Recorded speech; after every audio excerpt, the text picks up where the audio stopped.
नमस्कार दोस्तों, स्वागत है आप सभी का यूपीएससी उत्कर्ष में। मेरा नाम है पूजा द्विवेदी। हाल ही में दिल्ली के चीफ मिनिस्टर अरविंद केजरीवाल जी ने कहा है कि वो 17 सितंबर को अपने पद से इस्तीफा देने वाले हैं।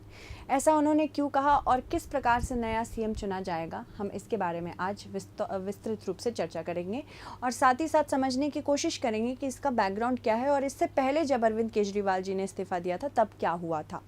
ठीक है, तो शुरू से लेकर अंत तक बहुत कुछ जानने को मिलेगा आपको, एक एक करके देखते हैं। देखिए, हाल ही में दिल्ली के मुख्यमंत्री अरविंद केजरीवाल ने रविवार को घोषणा की है कि वे 17 सितंबर को इस्तीफा देंगे, क्योंकि करंट रूलिंग पार्टी जो कि सेंटर में है बीजेपी ने, ऐसा बोला जा रहा है, उनके द्वारा बोला जा रहा है कि इनके ऊपर भ्रष्टाचार साथ ही साथ बेईमानी का आरोप लगाया है।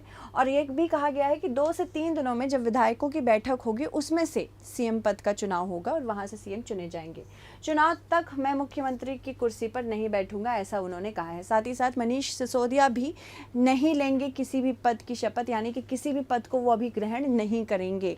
हालांकि अभी तक इस बात पर कोई स्पष्टता नहीं है कि क्या वो केवल आप संयोजक ही इस्तीफा देंगे, इसके अलावा जिससे फिलहाल कार्यवाहक सरकार बनी रहेगी, ये भी बोला गया है।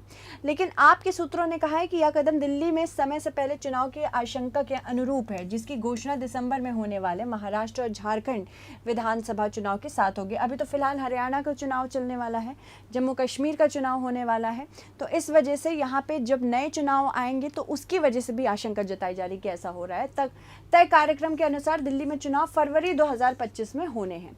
तो अगर बात करें ये क्यों ऐसा हो रहा है, हमने दिल्ली एक्साइज पॉलिसी के बारे में सुना होगा, जिस प्रकार से यहाँ पे शराब घोटाला हुआ था, उसके संदर्भ में थोड़ा सा समझाना चाहेंगे। गिरफ्तारी हुई थी हाल ही में जब केजरीवाल जी गिरफ्तार हुए थे 21 मार्च 2024 को। इसके बाद इनकी रिहाई 13 सितंबर को हुई है, जो कि 177 डेज बाद की थी। इससे पहले संजय सिंह ने 181 दिन की कैद बिताकर वापस आए थे 3 अप्रैल को इसी साल। फिर मनीष सिसोदिया थे, इनकी गिरफ्तारी फरवरी 2023 में हुई थी और इनकी रिहाई हुई है 510 दिन के बाद। इसके अलावा के कविता, जिनकी गिरफ्तारी हुई थी 224 दिनों के लिए, माफ़ कीजिएगा 15 मार्च 2024 को, इनकी रिहाई 27 अगस्त को हुई है 150 दिनों बाद। तो ये चारों जन शराब घोटाले मामले में गिरफ्तार हुए थे। और किस प्रकार से ये बात आगे बढ़ी, इसके लिए मैंने ऑलरेडी एक वीडियो बनाया, उसको ज़रूर देख लीजिएगा। देखो, शराब नीति केस में मनी लॉन्ड्रिंग मामले को लेकर केजरीवाल को 21 मार्च को एनफोर्समेंट डायरेक्टरेट ने गिरफ्तार किया था। 10 दिन की पूछताछ के बाद उन्हें 1 अप्रैल को तिहाड़ जेल भेजा गया। 10 मई को 21 दिन के लिए लोकसभा चुनाव के प्रचार के लिए रिहा किया गया। ये रिहाई 51 दिन जेल में रहने के बाद मिली थी। 2 जून को केजरीवाल ने तिहाड़ जेल में सरेंडर कर दिया था और शराब नीति मामले में, भ्रष्टाचार से जुड़े मामले में कि सीबीआई ने उन्हें 26 जून को गिरफ्तार किया था। इससे पहले बहुत बार एनफोर्समेंट डायरेक्टोरेट ने इनको समन भेजा था और हर समन को ये बिना मंजूरी दिए, मतलब वो अटेंड ही नहीं कर रहे थे। He was declining all the summons that were sent to him. इसके बाद 13 सितंबर को सुप्रीम कोर्ट ने उन्हें जमानत दी। इस तरह से वे 156 दिन तिहाड़ जेल में बिता चुके थे, लेकिन उन्हें रिहाई 177 दिन बाद ही मिली। दिल्ली का नया मुख्यमंत्री कौन होगा, इस पर बहुत सवाल उठ रहे हैं कि अब कौन मुख्यमंत्री का पद संभालेगा या संभालेंगी। केजरीवाल ने कहा है कि जनता को तय करना है कि केजरीवाल ईमानदार है या बेईमान। चुनाव के बाद जनता ने चुना तो पद पर बैठूंगा, यानी कि उनका कहना है कि अगर जनता कहती है कि ये ईमानदार हैं, जब इन्हें वोट मिलेगा, आप पार्टी को वोट मिलेगा, उसके बाद ही ये पद वापस से ग्रहण करेंगे। चुनाव होने तक पार्टी 2-3 दिन में नया मुख्यमंत्री चुनेगी। सूत्रों के मुताबिक अतिशी, कैलाश गहलोत, गोपाल राय, सौरभ भारद्वाज और सुनीता केजरीवाल, जो कि इनकी वाइफ हैं अरविंद केजरीवाल की, इनमें से कोई भी हो सकता है अगला मुख्यमंत्री। केजरीवाल की जमानत पर कोर्ट की 6 शर्तें दी थी। क्या 6 शर्तें थी, इसको देख लेते हैं। अरविंद केजरीवाल मुख्यमंत्री कार्यालय नहीं जा सकेंगे। तो जब जा ही नहीं सकते हैं कार्यालय, इनका मन था कि पहले तो ये बोल रहे थे कि हम जेल से अपनी सरकार चलाएंगे।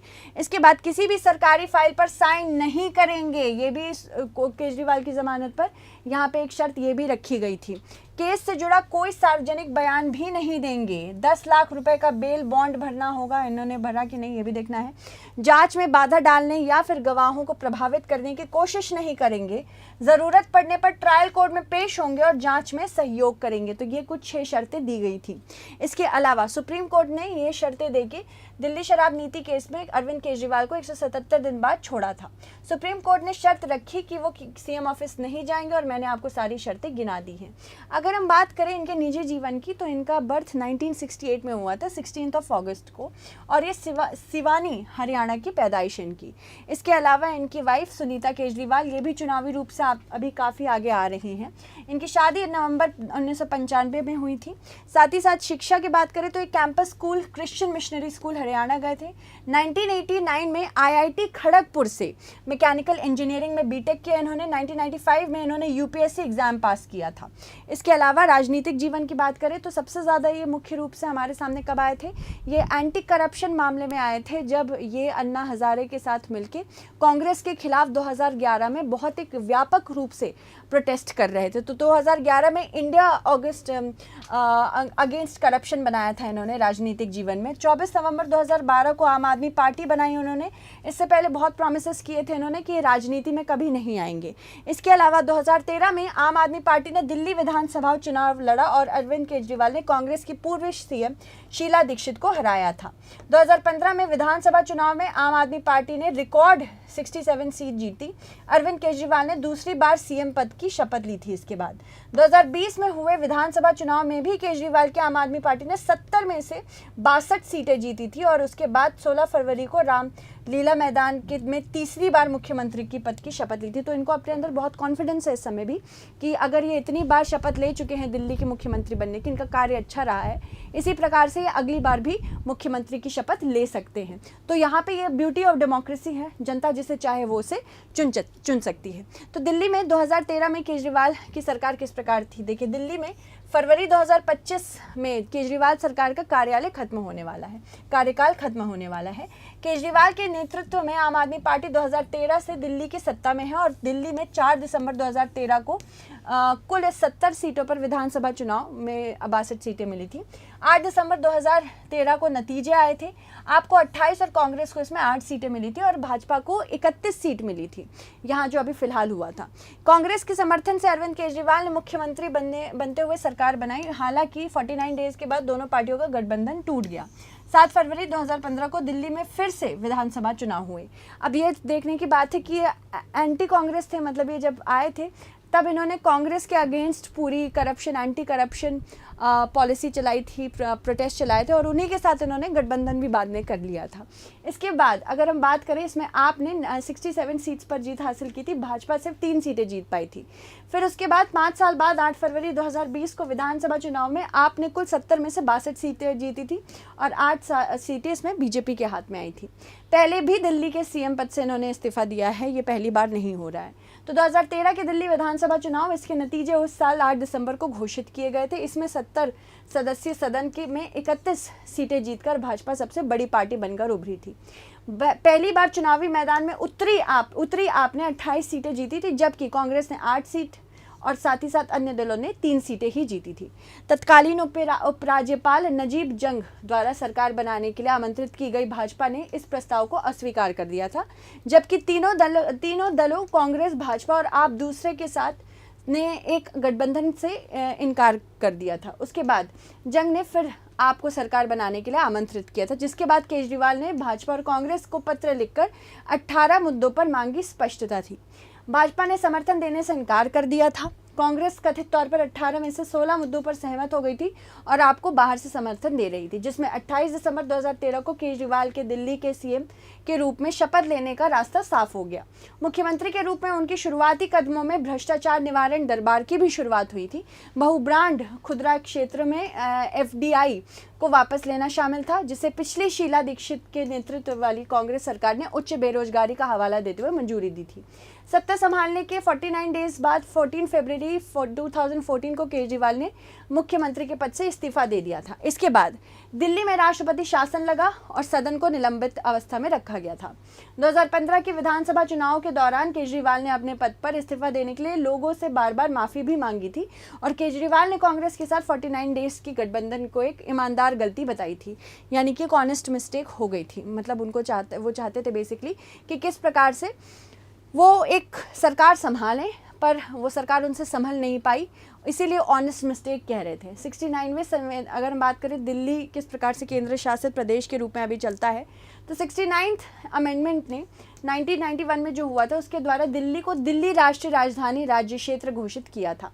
वर्ष 1991 के संवैधानिक संशोधन के पश्चात दिल्ली राष्ट्रीय राजधानी राज्य क्षेत्र के लिए अनुच्छेद 239AA और अनुच्छेद 239AB लागू कर दिया गया था। अनुच्छेद 239AA के तहत दिल्ली के उपराज्यपाल को अन्य राज्यपालों की तुलना में ज़्यादा शक्तियां प्रदान हैं, क्योंकि है तो ये हमारी एक राजधानी, और राजधानी में जब तक केंद्र का हाथ ना हो तब तक वो कंट्रोल में नहीं रह सकती। इस वजह से इसके बाद अनुच्छेद 239AB की शक्तियाँ राष्ट्रपति शासन की स्थिति में लागू होती हैं।